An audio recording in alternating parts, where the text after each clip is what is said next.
Ó, já vou começar a gravação aqui, né? Porque depois a gente vai disponibilizar a apresentação no site.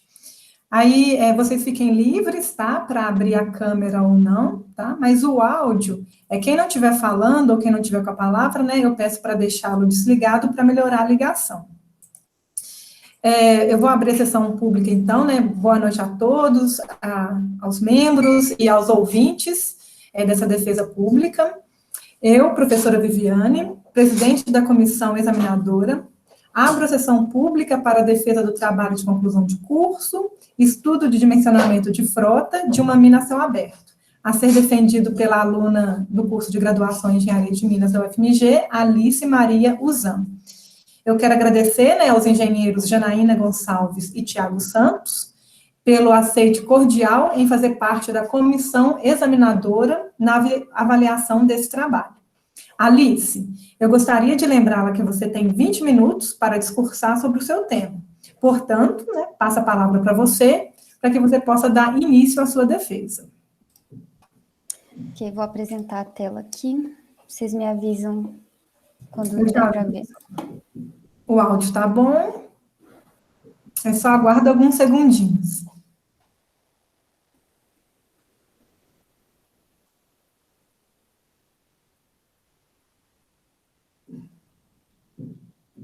Deu certo? Deu. A gente já está vendo já. Você pode começar se você quiser. Bom, pessoal, boa noite. Meu nome é Alice. Eu vou apresentar meu trabalho de conclusão de cursos para vocês, cujo tema é Estudo de Dimensionamento de Frota de uma Mina a Céu Aberto. Eu vou começar dando uma visão geral sobre o porquê que o dimensionamento de frota se tornou tão importante. A mineração, ela é um setor que é diretamente afetado pelo caráter cíclico do mercado, que às vezes impõe preços muito baixos para as commodities. E, além disso, o beneficiamento mineral, ele está em constante avanço tecnológico. Então, é possível lavrar minerais de teores cada vez mais baixos. Então, algumas minas encontraram como forma de sobrevivência o aumento da produtividade, porque assim é possível reduzir o custo unitário por massa movimentada.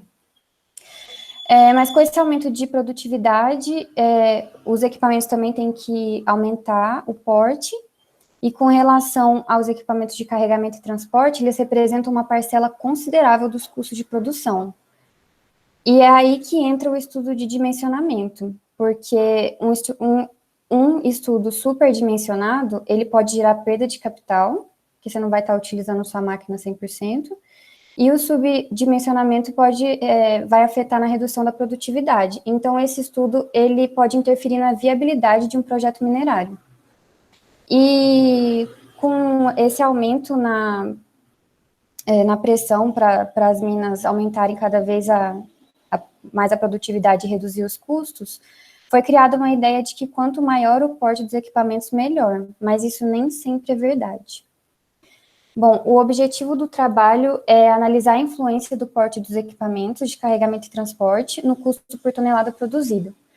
Para atingir esse objetivo geral, foram definidos objetivos específicos, que foram realizar um estudo de dimensionamento de frota para caminhões e escavadeiras, para uma mina hipotética, considerando 3 diferentes compatibilidades. Foram determinados os principais custos para a operação de carregamento e transporte, e foi analisada qual a combinação entre caminhão e escavadeira apresentou o menor custo por tonelada produzida. E então, essa combinação vai ser a mais viável para a aquisição. Bom, começando pela revisão bibliográfica, o que é a lavra a céu aberto? É a lavra destinada para depósitos de superfície. E quando se fala de commodities metálicas, o método mais utilizado é o método de lavra em bancadas, que ele pode ser feito em cava, como na figura 1, ou em encosta. E para as operações de carregamento e transporte serem realizadas, o minério tem que ser preparado primeiro. Se ele tiver em um terreno muito duro, primeiro esse terreno precisa ser perfurado, carregado com explosivos, desmontado, e só então ele pode ser carregado e transportado. Se o terreno for friável, o desmonte pode ser mecânico, através de escavadeira hidráulica, por exemplo, e aí ele já pode ser carregado e transportado, o estéreo e o minério. Aqui eu trouxe alguns equipamentos de escavação e carregamento, que existem diversos, mas eu escolhi assim os mais utilizados. A figura 4 é de uma escavadeira hidráulica, e ela apresenta alta produtividade, mas baixa mobilidade, porque ela fica fixa na frente de lavra.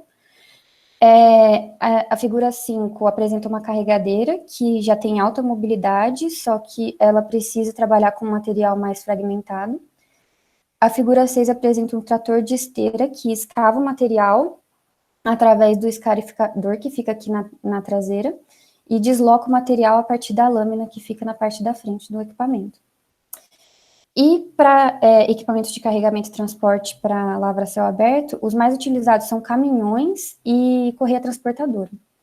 E aí eu trouxe alguns exemplos de caminhões muito utilizados. A figura 7 mostra um caminhão fora de estrada, que nesse caso aqui é autônomo, mas no Brasil, na maioria das vezes, ele é operado por uma pessoa, né? E ele é de grande capacidade, podemos chegar a 500 toneladas de payload.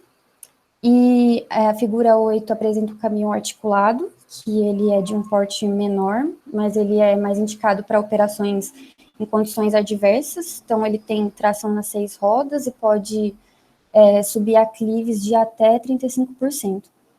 Esse daqui é o caminhão rodoviário, o da figura 9, que também é de um porte menor, esse da figura de 30 toneladas.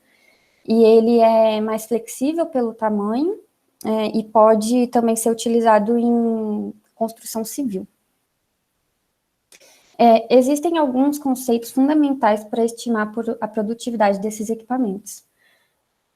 Dentre eles, nós temos o volume de caçamba, no caso de escavadeira, e de báscula, no caso de caminhão, em metros cúbicos. Taxa de empolamento, que é o aumento no volume do material depois que ele sai da condição in situ.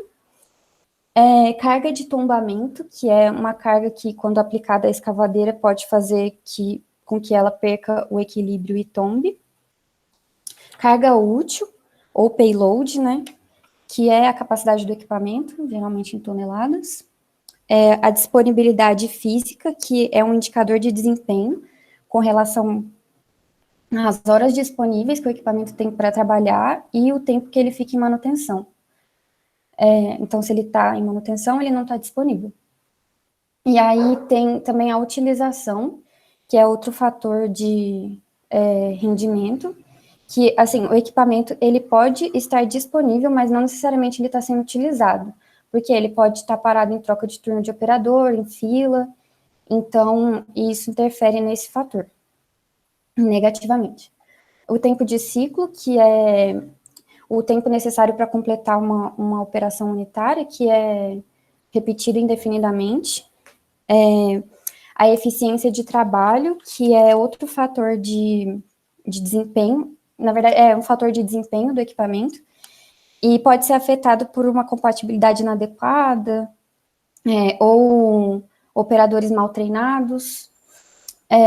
Resistência ao rolamento é uma força que um equipamento que utiliza pneus precisa superar para conseguir se movimentar. Então, quanto mais firme for um terreno, por exemplo, asfalto, ele vai ter uma menor resistência ao rolamento, então vai ser mais fácil de um veículo passar. A resistência de rampa é outro tipo de força que o equipamento precisa superar, mas aí para subir uma rampa. E aí tem um fator de resistência total, que é a soma de resistência ao rolamento mais a resistência de rampa. Aqui nós temos algumas restrições físicas para essa compatibilização dos equipamentos. Dentre elas, existe a altura da bancada, que, por exemplo, se for utilizada uma escavadeira do tipo front shovel, como essa daqui, da figura 10, o alcance da escavadeira precisa ser suficiente para chegar ao topo da bancada e fazer um carregamento efetivo. Mas também, se a escavadeira for do tipo backhoe, com concha virada para baixo, assim, esse equipamento é muito pesado, então, se a bancada for muito alta, isso pode oferecer um risco para a operação. O alcance de descarga também precisa ser considerado, porque o braço da escavadeira ele precisa ser autossuficiente para chegar no caminhão. Então, aí tem que estudar a compatibilidade correta. E da mesma forma, se esse alcance for muito grande e o equipamento for muito pequeno, essa condição é muito propícia para gerar acidentes. O número de passes também é um outro fator muito importante, e o número ideal é entre 3 e 5. Não é ideal que seja menor que 3, porque uma massa muito elevada vai ser despejada no caminhão de uma vez, e isso pode prejudicar o eixo do caminhão, por exemplo. E se for um número maior que 5, isso vai acarretar em um maior tempo de ciclo, que, por consequência, vai gerar uma diminuição na produtividade. Bom, para aplicar esses parâmetros e conceitos apresentados na revisão bibliográfica, foi feito um estudo de caso, a partir de uma mina hipotética, com características semelhantes às do quadrilátero ferrífero.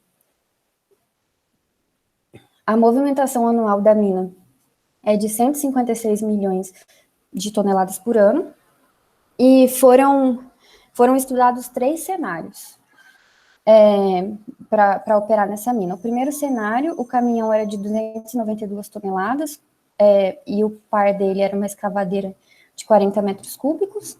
O cenário 2 era um match entre um caminhão de 222 toneladas e escavadeira de 26 metros cúbicos, com caçamba de 26 metros cúbicos. E o cenário 3 era de um caminhão de 91 toneladas e a escavadeira de 12 metros cúbicos. Essa mina, ela opera a partir de 18 rotas por ano, e 9 são destinadas ao transporte de estéreo e 9 para o transporte de minério. A vida útil dela é de 10 anos.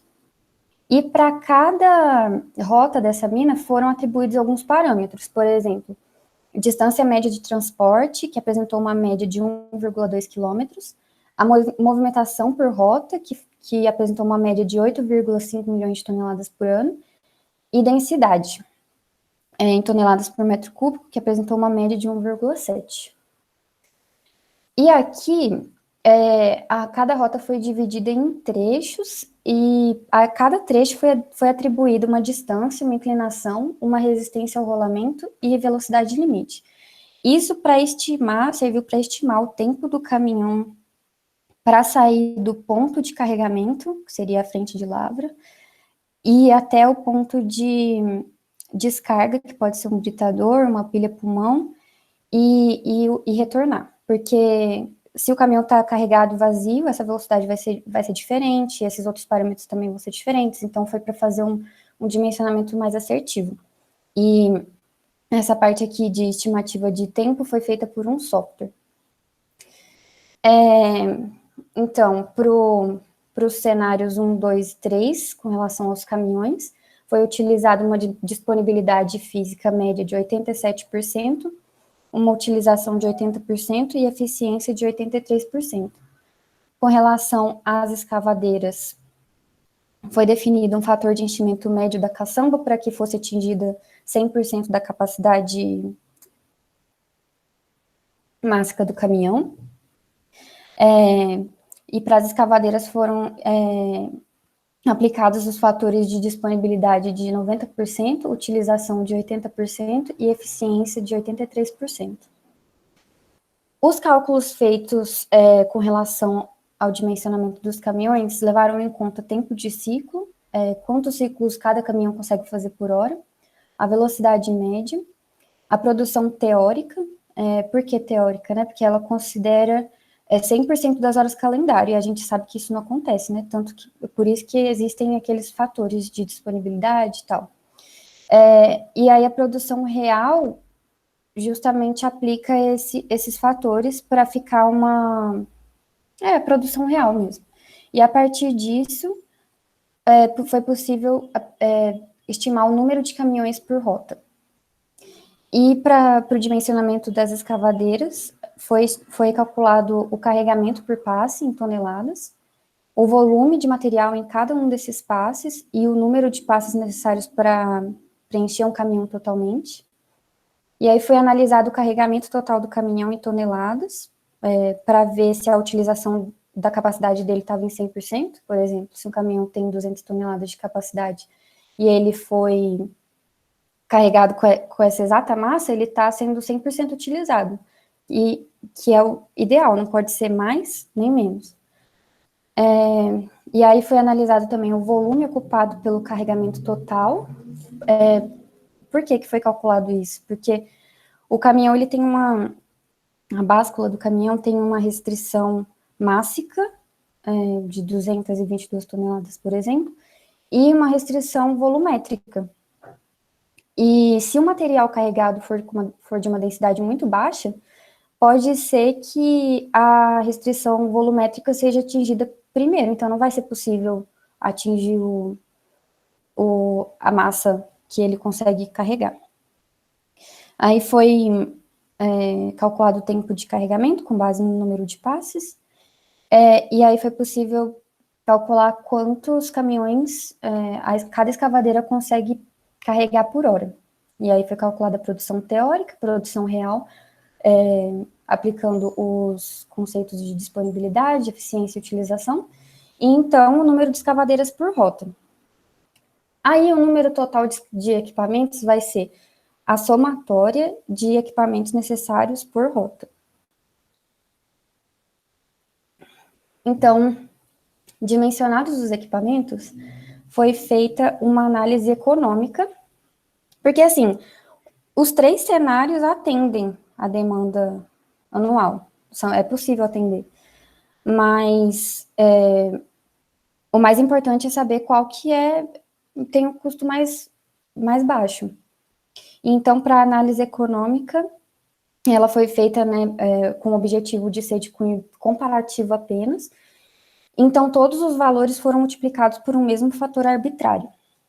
Então, os custos foram considerados de aquisição, foi considerado no custo de CPH, que significa custo por hora, e esse CPH, ele considera todos os componentes da máquina, a vida útil desses componentes e a manutenção referente à reforma desses componentes, porque tem alguns componentes que eles não precisam ser trocados de primeira, assim, não dá para reformar. Aí foi utilizado o custo de combustível, com base no consumo de cada equipamento e no preço de diesel a 1,2 dólares. Eu vou falar dólares, mas pode ser qualquer valor, porque é só comparação mesmo. Custo com pneus e custo com mão de obra relativa à operação e manutenção. A mão de obra de operação, ela é mais elevada do que a mão de obra de manutenção é mais elevada do que a de operação, porque é um profissional que tem um nível mais elevado de técnica. E foi feito isso tanto para os caminhões quanto para as escavadeiras. Só na escavadeira não foi considerado pneu porque ela não usa, né? E aí dá para perceber que os custos vão aumentando à medida que o porte também aumenta. O cenário 1 é o maior, 2 é o intermediário, 3 é o menor. E aqui, coloquei essa tabela para dar para visualizar melhor como que foram dimensionados os equipamentos por rota. Então, eu peguei aqui o exemplo das escavadeiras do cenário 2. Aí, elas vão trabalhar ao longo de 18 rotas, e aí, a rota 1 de estéreo, por exemplo. A escavadeira consegue produzir 21,45 milhões de toneladas por ano. Só que essa rota só precisa de 5,8 milhões de toneladas produzidas por ano. Então, o número de escavadeiras vai ser igual a 0,27. Olhando assim, ele não faz muito sentido, né? Mas cada número desse de escavadeira por rota é somado e arredondado para cima no final. Então, nesse caso aqui, 6,69 escavadeiras, vai ser arredondado para 7. E aí, aqui, eu vou apresentar os resultados. Para o cenário 1, e para a frota a ser adquirida, a gente sempre considera o maior número de equipamentos necessários ao longo de todos os anos de operação. E por que acontece essa variação? Porque os equipamentos vão tendo a disponibilidade reduzida, uma vez que eles vão ficando mais velhos e vão precisando ficar mais tempo em manutenção. Então, no cenário 1, foram necessários 21 caminhões e 5 escavadeiras. No cenário 2, 26 caminhões e 7 escavadeiras. E no cenário 3, 61 caminhões e 17 escavadeiras. Com relação à análise de custo, o custo de aquisição maior foi do cenário 1, que é da frota de equipamentos de maior porte, seguido pelo cenário 2 e o cenário 3, que é o de menor porte. Se somente esse custo fosse analisado, o cenário 3 seria o mais vantajoso, porque ele representa 73% do que seria gasto no primeiro cenário. Com relação ao consumo de combustível, o cenário 1 apresenta o maior custo devido ao consumo dos equipamentos ser muito maior com relação aos outros. Com relação ao custo por hora, o cenário 3, que é o de equipamentos de menor porte, apresentou o maior custo. Isso porque tem um número muito maior de equipamentos, então vai precisar de muito mais componentes. Da mesma forma aconteceu com o custo de mão de obra. O cenário 3 teve um custo muito mais elevado, porque mais equipamentos vão precisar de mais operadores e mais funcionários mais mantenedores, né, para fazer a manutenção. Com relação aos pneus, o custo do cenário 1 e 2 foi parecido, e o do 3 foi o menor de todos. E, por fim, somando todos esses custos e dividindo pela tonelada movimentada ao ano, o custo por tonelada do cenário 1 foi de 79 centavos, o do cenário 2 foi de 77 centavos, e o do cenário 3 foi de 82 centavos. Quando a gente olha assim e fica, nossa, não é só 2 centavos, 3, parece que é muito pouco, mas quando comparado à movimentação de milhões de toneladas, isso faz uma diferença significativa e pode ser utilizada para melhorias na mina, treinamento dos funcionários. Então, é interessante escolher o cenário de menor custo por tonelada. Aqui tem os custos totais em porcentagem, e em todos os cenários, o maior custo foi o de combustível, seguido por custo por hora, que é o custo com os componentes, e custo de aquisição.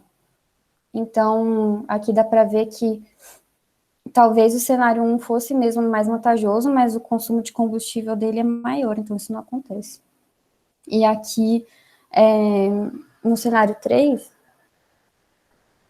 enquanto os outros dois apresentam 4% e 6% de custo referente à mão de obra, esse daqui apresenta 12%, que é muito mais elevado do que para os outros, justamente pela quantidade elevada de equipamentos.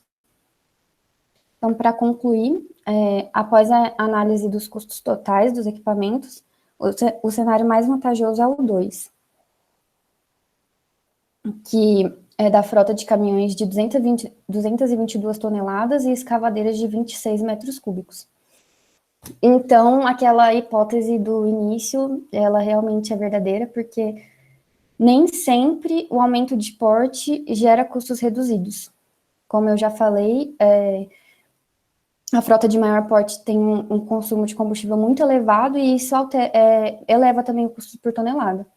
Da mesma forma, reduzir o porte vai resultar em mais equipamentos e então vai ter um custo com peça, mão de obra, de operação e manutenção mais elevado, como no cenário 3. Então, é fundamental ter profissionais qualificados na área de suprimentos das mineradoras, que estejam integrados com a área de produção, de operação, para fazer a análise correta e entender o que é mais vantajoso para a realidade da empresa. Aqui estão as referências. E é isso, gente. Muito obrigada. Só a título de curiosidade, essa é a escavadeira estudada no cenário 2, de porte intermediário, e a escala aqui sou eu. Muito bem, Alice. Eu vou pedir para você manter essa apresentação, para você não parar de compartilhar sua tela, porque os examinadores podem querer fazer algum comentário com relação ao que você escreveu, tanto com relação à apresentação ou ao trabalho escrito, tá? Tá. Então, parabéns, tá? Adorei sua apresentação, foi excelente.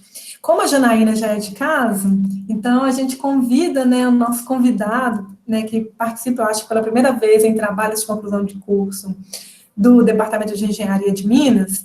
Então, eu vou passar a palavra para o Tiago Santos, membro dessa comissão examinadora, para manifestar seus comentários e observações com relação ao trabalho da Alice. Bom, então, boa noite. Dar os parabéns para a Alice, né? Achei muito bacana o trabalho. Na verdade, eu já estou até um pouco familiarizado também com essa questão de dimensionamento e tal, não tenho muitas dúvidas, eu queria mais dar os parabéns e comentar um pouco, né? Falar que realmente, às vezes é meio que um consenso que o porte maior de um equipamento vai gerar uma economia de escala, como geralmente é falado. E muitas vezes até é verdade, mas é bom não se enganar com essa verdade, porque existem fatos que isso pode alterar, como é mostrado aí no trabalho. Em vários aspectos, você até tem essa redução, né, como, por exemplo, na aquisição, às vezes no CPH, mas o diesel, que é um ponto principal, se não for levado em consideração, às vezes pode levar a mina a tomar uma decisão errada. E, como a Alice disse, são centavos, mas dentro de 160 milhões de toneladas, 2 centavos geram muitos milhões de dólares, né? Podem ser muito bem aplicados para outras coisas. E seria isso. De outro ponto que eu vi na apresentação dela também, ela falando da questão do posicionamento das escavadeiras, né? Às vezes tem a front shovel, tem a backhoe, e realmente aquilo, a backhoe, dependendo da altura do banco, ela pode até gerar uma instabilidade, mas também, se tiver com tudo bem estável ali, né, eu acho que às vezes você pode aumentar um pouco a sua produtividade, que é uma situação bem produtiva, você reduz tempo de ciclo, reduz ângulo de giro, elevação de caçamba e tudo mais. Mas é isso, parabéns, eu achei muito bacana o trabalho, eu acho que cobre bastante tudo que precisa ser feito no dimensionamento, né? Claro que envolve outras coisas subjetivas que têm que ser discutidas junto com o cliente, junto com a mina mesmo, mas para um projeto de viabilidade, eu acho que é bastante suficiente isso aí. Muito obrigado, Tiago. Então, né, seguindo a ordem, eu passo a palavra para Janaína Gonçalves, para que ela possa manifestar suas observações e comentários com relação à apresentação ou trabalho escrito da Alice. Beleza. Obrigada, gente. Alice, em primeiro lugar, quero te dar parabéns, tá? O trabalho ficou excelente, ficou muito bom. Eu gostei muito da apresentação. Até teve um ponto que eu anotei no trabalho escrito, que ficou claro agora, mas ainda eu quero reforçar ele. Na hora que a gente for ver o trabalho escrito, eu te falo. Mas, assim, de maneira geral, ficou excelente, como o Thiago também colocou, para um trabalho de análise de viabilidade aí, abordou, acho que tudo que era necessário, né, para você dar o primeiro sinal aí de alerta, com qual é o equipamento que a gente pode trabalhar, o que vai ter um retorno econômico melhor, né? O que eu vou comentar é mais a título de estrutura mesmo do trabalho, tá? Quando a gente, né, pega um trabalho de conclusão de curso, de mestrado, né, de doutorado, a gente acaba analisando alguns pontos, e são sugestões, né, se você achar interessante, você absorve, se não, acho que fica para aprendizado para todo mundo. Primeiro eu vou falar da apresentação, que foram os pontos que eu anotei aqui, e depois eu falo do trabalho, que eu deixei até anotado no meu computador mesmo, mas sobre a apresentação, você começou falando um pouquinho sobre a parte de lavra a céu aberto e tal, Só um comentário, é porque você colocou lá os exemplos de encosta e cava. Quando eu for colocar exemplo, porque assim, a gente sabe que não são só esses dois tipos de estilo de lavra a céu aberto, né, de superfície. Então, assim, se você puder acrescentar mais algum outro exemplo, tipo a lavra em tiras, tá? Acho que ficaria interessante também. Mas é só em questão de não ficar parecendo que a gente, quando faz alguma lavra em superfície e a céu aberto, a gente só lavra em encosta ou cava, porque tem outros métodos de lavra. Alice, pode a apresentação, por favor?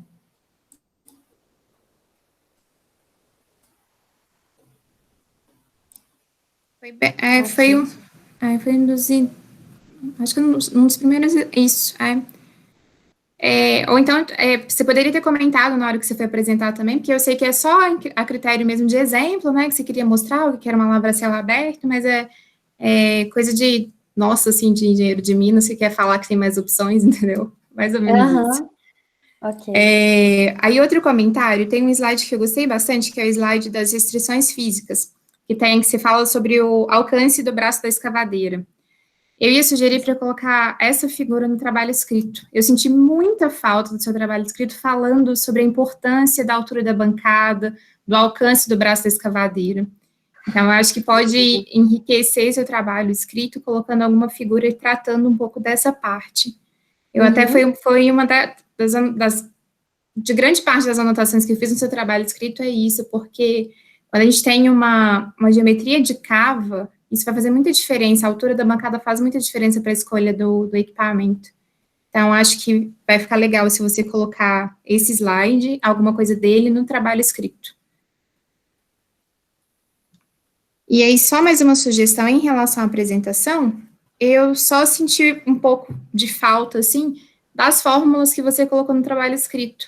Eu acho que ia até facilitar para você explicar na apresentação, que você falou muito bem, você falou como é que você fez, foi tudo muito bem explicado, mas eu acho que facilitaria, talvez, quando a gente vê na tela qual é a fórmula que você está usando, acho que é mais fácil a gente visualizar, assim, a conta, o cálculo. Só sugestão também. Do trabalho da apresentação é isso, tá? Ficou excelente, eu gostei bastante. E aí, agora do trabalho escrito, gente, não repare, eu vou ficar olhando bastante para a tela, porque eu coloquei no PDF aqui as anotações. Acho que não vai atrapalhar a visualização da câmera, não, mas se atrapalhar, vocês me falam. Deixa eu ver aqui.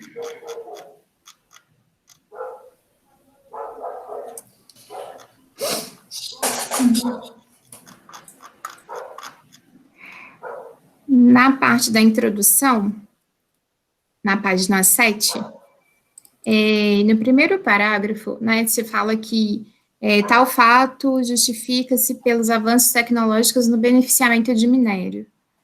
A sugestão, na verdade, não é só o avanço no beneficiamento de minério. Na verdade, a gente tem uma série de avanços tecnológicos, por exemplo, na mecanização da lavra. Então, quando você faz uma mecanização da lavra, a gente consegue aumentar o porte de equipamento e aumentar a produção. Então, quando a gente teve a mecanização da lavra no geral, a gente conseguiu fazer isso. Então, acho que poderia ser bom você acrescentar, colocar além do beneficiamento de minério, colocar essa parte também da mecanização da lavra, né, do que a gente importou e de outras tecnologias, de outras áreas de trabalho dentro da mineração. Acho que poderia ser interessante. No segundo parágrafo, é que eu não entendi, tá? Eu vou te pedir para me explicar. Tem uma frase assim, acho que é a segunda frase. Em decorrência disso, a geometria das minas foi modificada e a capacidade dos equipamentos aumentou significativamente, no último século. Eu não sei se eu entendi direito, mas aqui você quis dizer que, como a gente tem equipamento maior, a gente aumentou a geometria, é isso? Sim, aumento da geometria. Não Tá. só pelos equipamentos, mas pela produtividade maior também. Não entendi. Deixa eu pensar aqui. Eu fiquei confusa, acho que foi por causa da sequência, talvez, da frase. Porque quando você pensa em equipamento, você vai pensar na geometria diretamente. Então, se você está aumentando o porte do equipamento, a geometria ela já está aumentada, digamos assim.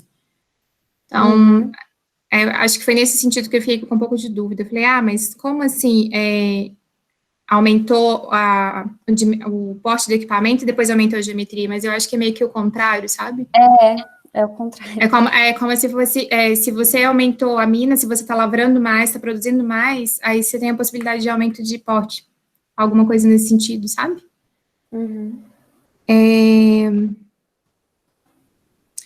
Só tem, nesse parágrafo ainda, tem, né, o dimensionamento de frota é um parâmetro importante para ser analisado, pois ele pode indicar se um projeto minerário é viável ou não. Só uma observação, a gente só tem que lembrar que não é a única forma da gente falar que um projeto de mineração é viável, né? É uma das formas. Então, eu colocaria uma das formas para indicar alguma... É um dos parâmetros, sabe? Porque tem outros parâmetros. Quando a gente faz a viabilidade de um projeto de mineração, a gente não analisa só o dimensionamento, né? O dimensionamento é uma das partes, tá?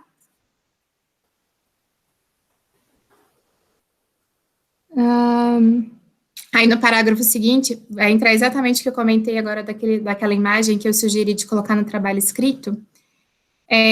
No parágrafo seguinte está falando, planejamento, a seleção dos equipamentos é feita de maneira criteriosa e requer previamente informações advindas do planejamento, tais como método de lavra, perfil de estrada, característica do material e produção. Eu senti falta da altura da bancada, que eu acho que se pode mencionar em relação à geometria mesmo, tá? Da cava. Que isso vai influenciar muito quando você vai escolher o equipamento. Ok. Lá embaixo, ainda nessa página, a última frase, você até explicou isso na apresentação muito bem, e até foi isso que eu ia comentar, que você fala sobre a superestimação e subestimação. Eu só coloquei aqui, a minha anotação foi deixar um pouco mais claro o motivo. Quando você apresentou, deu para entender claramente que quando você superestima, você vai utilizar menos os equipamentos, e quando você subestima, você vai reduzir a produção, porque você não vai ter a quantidade de equipamentos suficientes para fazer a movimentação que você estava programando. Mas é só para exemplificar melhor nessa frase, porque foi uma frase muito curta, acho que uma explicação que requer um pouquinho mais de detalhe para o leitor, assim. A gente entende, quando você apresentou, ficou muito claro, mas se você pegar o texto e ler rapidinho, talvez uma pessoa que não esteja tão inserida assim no contexto, talvez não entenda tão rápido. O que é uma subestimação, por que tem diminuição de produção, e, no contrário, por que aumenta o custo operacional. Se puder, só, assim, sugestão, se puder explicar um pouquinho melhor essa frase, eu acho que vai ficar um pouco melhor. Aí, isso já lá na frente, na página 10, na parte de equipamentos de escavação e carregamento. É na primeira frase mesmo, não, mentira, na segunda. Os equipamentos de maior aplicação nas operações de escavação são as escavadeiras a cabo, e você dá vários exemplos. Só acrescenta as carregadeiras também, que na hora que você vai começar a explicar, você fala das carregadeiras. E acho que você só não citou aqui, só isso. Porque eu até procurei depois, se você tinha falado, as carregadeiras. Porque, assim, você colocou embaixo, entre os exemplos aqui de equipamentos, uma delas era carregadeira. Aí só acrescentar escavadeira e carregadeira também. Nas operações de escavação e carregamento. Calma, não sei se eu entendi. Não, só porque, olha só, você colocou assim, os equipamentos de maior aplicação nas operações de escavação são as escavadeiras a cabo, escavadeiras hidráulicas, e aí você começa a dar exemplo depois. Aqui, ó, você coloca aqui, ó, retroescavadeira hidráulica, carregadeiras e dragas. Quando você fala de carregadeira, a gente está falando de carregamento e não de escavação. É só para acrescentar nas operações de escavação e carregamento, só isso, entendi. Tá? É mais simples que você está imaginando. É só a picuinha, gente. Mas está coberta de Mas razão, Janaína. é Importante. É só porque ela colocou como exemplo uma carregadeira e ela E tá ela falando não de escava. escavação. E a carregadeira ela não escava, ela só vai carregar mesmo. E eu sempre falo com os alunos, eu acho que o equipamento mais icônico da operação de carregamento é a pá carregadeira. E a pá carregadeira não foi feita para escavar. Muitas nem entendem. Exatamente. Muitas Nossa, nem entendem. Então, é exatamente. importante. E a gente até chora quando tá na mina e alguém coloca uma carregadeira para ficar passando a caçambinha lá nos taludes. Dá vontade de chorar. Aí para frente, pessoal, tem. Na página 12, na parte de equipamento escavador elevador, tem uma frase assim: as escavadeiras operam de maneira seletiva. É só tomar cuidado com essa frase, porque, na verdade, uma lavra seletiva vai depender muito do porte da escavadeira que você está usando e do tipo de depósito no qual você está trabalhando. Então, não necessariamente a escavadeira vai operar de forma seletiva. Então, vai depender realmente do porte e do tipo de depósito. Então, se você quer colocar que ela vai ser mais seletiva, aí você exemplifica em relação ao depósito ou então ao porte, só relacionar isso. Porque, às vezes, por exemplo, você está trabalhando num depósito extremamente heterogêneo e trabalha com uma escavadeira com porte muito grande, você vai ter uma diluição enorme na hora da lavra. Então, vai influenciar, tá? Tá.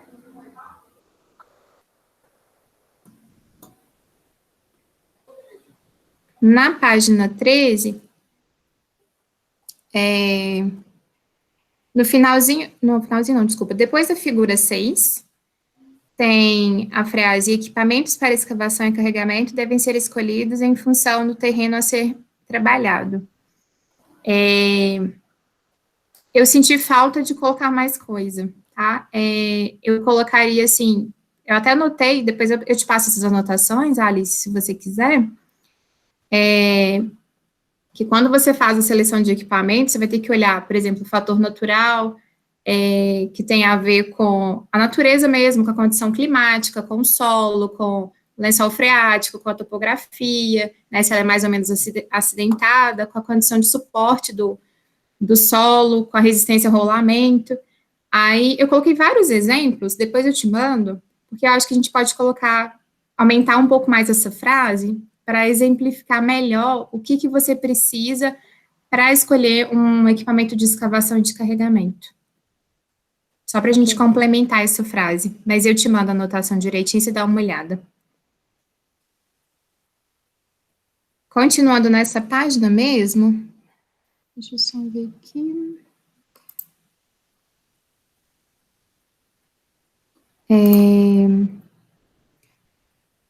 No penúltimo parágrafo, está falando aqui sobre os caminhões e a correia.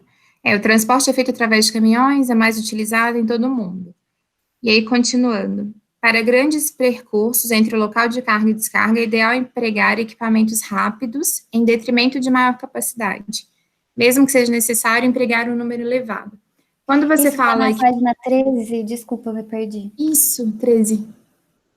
Desculpa. É no segundo parágrafo? É no penúltimo. O segundo Borges, o transporte através dos caminhões. É isso aí, tá? Aí tem a frase: para grandes percursos entre o local de carga e descarga, é ideal empregar equipamentos rápidos em detrimento de maior capacidade. Quando você fala equipamentos rápidos, você estava querendo dizer os caminhões? Caminhões. Só, a minha preocupação aqui é só quando a gente trabalha, por exemplo, com uma distância muito grande. Então, mesmo que a gente tenha que fazer aí, né, usar realmente a capacidade de movimentação menor, a movimentação horária, talvez, pela capacidade da correia, mas a correia é muito mais utilizada quando você tem uma distância maior. Por exemplo, se você tiver uma DMT de 20 quilômetros, você não vai colocar caminhão para rodar. Então, é só tomar cuidado. Eu sei que você estava pegando a bibliografia, né, eu não sei se esse documento aí do Ricardo Catalani, ele fala alguma coisa da correia nesse sentido de, por exemplo, a partir de determinada DMT, é interessante aplicar o uso de correia. mas é só tomar cuidado com isso, porque realmente tem DMTs que são tão longas que realmente é quase que inviável se você não utilizar correio. Tá? Então, só Entendi. tomar cuidado aí com a afirmação, mas assim, não é que esteja errado, mas é que se aumentar muito a distância, você vai acabar utilizando uma correia. Ok. Tá? Uhum. Ok. Acho que tá acabando. Aí, já lá Fica à embaixo na vontade, página. tá, Janaína? Não tem tempo. A Alice está Eu tô, preparada. eu tô me sentindo a pessoa chata, gente, desculpa. Não, não, é que Não, ganha muito O Thiago, nessa você me deixou conexão. constrangida. Se o Thiago tivesse falado meia hora, eu ficaria menos constrangida. Pessoal, na página 18, a Alice, fazendo favor, na parte de disponibilidade físico-mecânica. É só um comentário, é porque o início da fórmula, tá? DM é igual a HC e tal. Eu sei que é depois disponibilidade da DF. mecânica é DF. É só porque no glossáriozinho aí você coloca DF. Então, ou coloca tudo DM ou coloca tudo DF, Aham, tá? tá.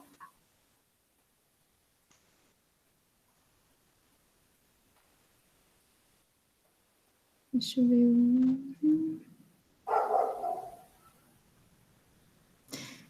Aí, na página 22, começa a seção 2.3, é nesse primeiro parágrafo mesmo. Aí tem a última frase. A seleção ideal de equipamentos reduz custos e pode alterar o limite da cava. Eu não entendi essa frase. Por que ela pode alterar o limite da cava? Eu acho que Em que justamente por mudar sentido? a geometria. Tipo, se você usar uma frota maior, o limite da cava vai ser maior também. Não para baixo, talvez, né? Mas para os lados. Entendi. Assim, a seleção tipo tamanho, número de unidades consideradas. Eu acho que ficaria melhor se você explicasse por quê, o motivo. Não sei, eu achei um pouco solta a afirmação, e quando você fala de aumentar o limite da cava, a gente está mexendo com a cava ótima, né, o valor econômico aí de tirar minério estéril, então tá mexendo em outros fatores também. Então, aí você puder, talvez, explicar de uma forma um pouquinho mais detalhada por que altera o limite da cava, dependendo da seleção do equipamento, acho que vai ficar melhor. Jana, eu posso ajudar a Alice rapidinho? Eu sei Pode, que ela, claro, Vivi. Fica à ela vontade. como ela está pensando, né? Ela está comparando essas compatibilidades para chegar num resultado de um valor monetário por tonelada movimentada. Eu acredito que ela quis dizer que quando você usa um custo menor, né, por tonelada movimentada, você pode talvez buscar minérios que estão mais longe do ponto de Ah, rastreamento ok. original.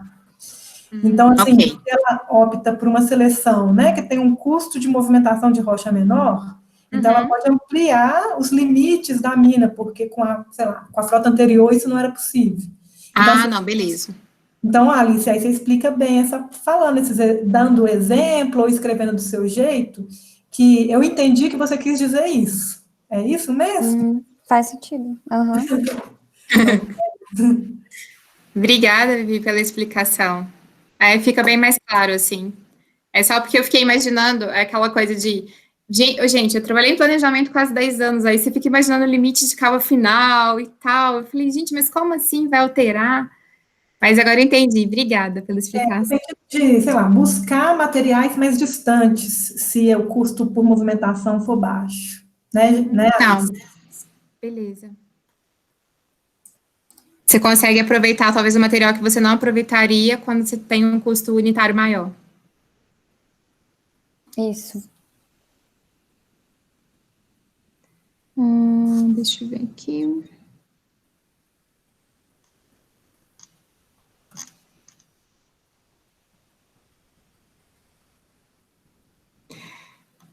Aí, de novo, eu vou fazer o mesmo comentário, página 22.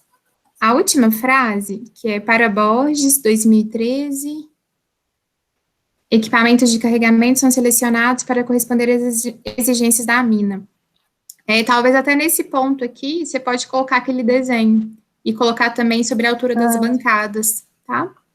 E como aqui está falando da parte de carregamento, de repente você consegue encaixar alguma coisa aqui, talvez nesse ponto.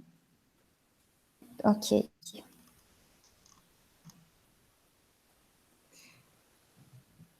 E na página 25, tem uma imagem muito boa, que é essa, que fala sobre o dimensionamento de equipamentos, a dimensão dos equipamentos. Eu achei excelente essa imagem, muito boa mesmo. E a minha sugestão era que ela aparecesse mais no início dessa discussão, porque mostra tudo que você precisa para fazer, para pensar na dimensão do equipamento. Então, você poderia, talvez, introduzir suas ideias a partir dessa figura. Então, porque, assim, é como se ela fosse a conclusão, né, dessa sua sessão, mas eu acho que ela poderia vir antes, que talvez o leitor, ele já ia entender o que é importante na hora de pensar na dimensão do equipamento. Eu achei ela bem boa mesmo, assim, ficou muito claro, né, o que a gente precisa pensar quando a gente pensa aí no tamanho dos equipamentos. Eu acho que foi só isso, pessoal.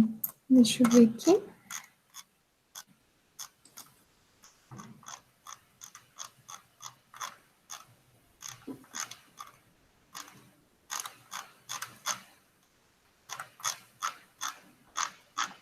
Você explicou muito bem a parte dos resultados, ficou excelente.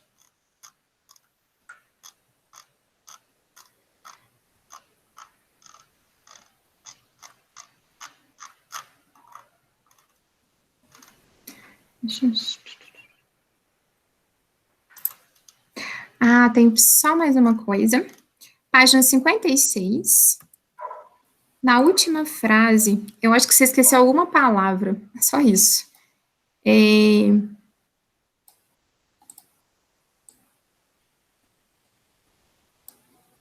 Esperar chegar até lá. Uhum. 56. Na última frase, Alice, tem uma frase assim: a escolha de uma frota requer uma análise minuciosa, pois o trabalho conjunto de caminhões e escavadeiras precisa ser avaliado, e não separadamente. Eu sei que é avaliado junto e não separadamente, e você já tinha colocado em conjunto aqui antes, mas eu senti falta de alguma palavra. Eu não consegui identificar, mas deu para entender claramente qual é a ideia, né, que é fazer sempre o trabalho em conjunto e não separadamente, mas eu senti falta de... Eu não sei se foi a ordem, mas é a só ordem, isso. Eu acho. Porque você colocou que tem que ter uma análise minuciosa, um trabalho conjunto, e aí depois você colocou, e não separadamente, no final da frase, eu não sei, mas deu para entender o sentido, eu só não sei se ficou claro para todo mundo, talvez, sabe? Mas dá para entender, assim, só dar uma lida de novo e ver se dá para colocar ou mudar a ordem de alguma dessas palavras que eu acho que vai ficar melhor. É só isso, Alice. Mas alguns detalhezinhos, né? De maneira geral, excelente trabalho mesmo. Muito Obrigada. bom. Muito obrigado, viu, Jana? Tanto, né, do Tiago como os seus, é um momento muito enriquecedor, tanto para a gente que está na academia e que, às vezes, está longe da operação, quanto para a Alice, né, que tem a oportunidade de melhorar o trabalho dela, que é o legado que ela deixa para a universidade, né, os alunos depois vão pegar esse trabalho, vão estudá-lo, quem quiser, né, ter algumas referências sobre dimensionamento de frota, vai poder estudar pelo trabalho da Alice, e eu vou dividir com vocês só alguns comentários, né, porque ao longo desses meses, eu e a Alice, a gente, né, é o WhatsApp o tempo todo, ela me manda e-mail, eu respondo, então a gente já conviveu bastante com esse trabalho nos últimos meses. É um trabalho interessante, eu acho, porque é algo que uma experiência, né, que ela transformou do estágio dela que ela fez na Komatsu, e trazer essas informações para dentro da universidade nos mantém atualizados também, nós, professores, né? Então, a gente não fica tão distante do que está acontecendo lá de fora. E, ao mesmo tempo, nos indica se a gente está no caminho certo ou se está errado. Então, assim, quando eu estou dando minha aula, né, de operações 2, e eu vejo o que eu faço lá, a Alice também fazendo estágio, é um sinal verde, fala, não, então estou no caminho certo, né, não estou tão defasada assim, porque se a gente não tivesse cuidado, a gente acaba ficando para trás mesmo. Queria dividir com vocês um comentário que eu fiz com a Alice, nesse negócio de dimensionamento de frota que ela fazia, foi o fator de enchimento da concha. Porque para ela calcular lá o número de passes necessários, ela usava um fator de enchimento, assim, 80% da concha. Eu falei assim, Alice, como você vai falar para o operador? Enche só 80%. Eu nunca vi isso. Eu nem sei se eu tenho esse olho clínico para falar assim, não, eu enchi 80% minha concha ou enchi 85%. Porque era uma estratégia que ela utilizava para fazer o dimensionamento. E depois a gente convergiu para o seguinte resultado. Não, isso para operacionalizar esses 80%, que é a estratégia do dimensionamento, a gente vai falar para o operador coisas assim. Dá 2 conchadas rasas, ou então dá 3,5, de uma forma mais simples. Mas, no primeiro momento, né, me causou assim, um pouco de, não espanto, né, mas de surpresa, quando ela falava sempre de fator de enchimento de concha, que era uma coisa que eu não usava, assim, para fazer dimensionamento de frota. Mas que eu entendi e achei interessante. As considerações que ela fez também com velocidade de ida e velocidade de retorno, porque, né, se o caminhão está cheio, está vazio, separar essas 2 velocidades em 2 médias diferentes, isso aproxima mais, é mais realista, né, do que acontece na mina. Gostei muito disso também. No lugar, né, de usar uma média comum, separou essas 2 velocidades. E a outra conclusão, né, que eu tirei do trabalho dela e também que vai de encontro com o que eu acredito hoje para o dimensionamento, para as frotas do Brasil, é que faz mais sentido a gente falar de automação de pequeno porte do que de grande porte, como a gente vê por aí. Porque os custos de mão de obra, né, com equipamentos de pequeno porte, eles são muito maiores. Então, aqui eu não notei a cifra, mas você lembra, Alice, se é 20%, 18%? 18% maior. Então, assim, dos custos lá que você tem, a mão de obra para frotas de pequeno porte é 18%, né? Maior do que para as outras, com relação às outras. São quantos? Olha aí, o número exato que você chegou. Para de maior porte intermediário. Só um minuto.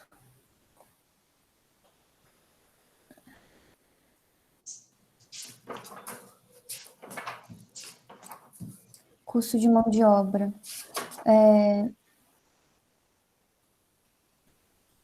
Com relação à operação, a mão de obra foi de 27 milhões para... Não, mas em porcentagem. Em porcentagem. Tá. Mão de obra de operação ou manutenção, as duas? Não, olha só de operação. Vamos falar só de operação. No cenário de menor porte, ela corresponde a 6% dos custos. 6? No cenário intermediário, ela corresponde a 3% dos custos. E no cenário maior, corresponde a 2% dos custos totais. No cenário maior, então, de frota, né, de frota maior, é 2%. 2%. Aí o intermediário é quanto? 3%. 3%. E o de pequeno, que seria o menor? 6%. 6%. Então, assim, crescente, né? Porque você precisa de mais operadores, coisa e tal. Uhum. Esse é um estudo, né, que até que 6%, né, se a gente for estar pensando só de operação, é um valor, assim, baixo, perto dos outros custos. Então, se eu for pensar em automação, que eu vou economizar só esses 6%, que é a maior cifra, eu nem sei dizer se vale a pena, economicamente no Brasil.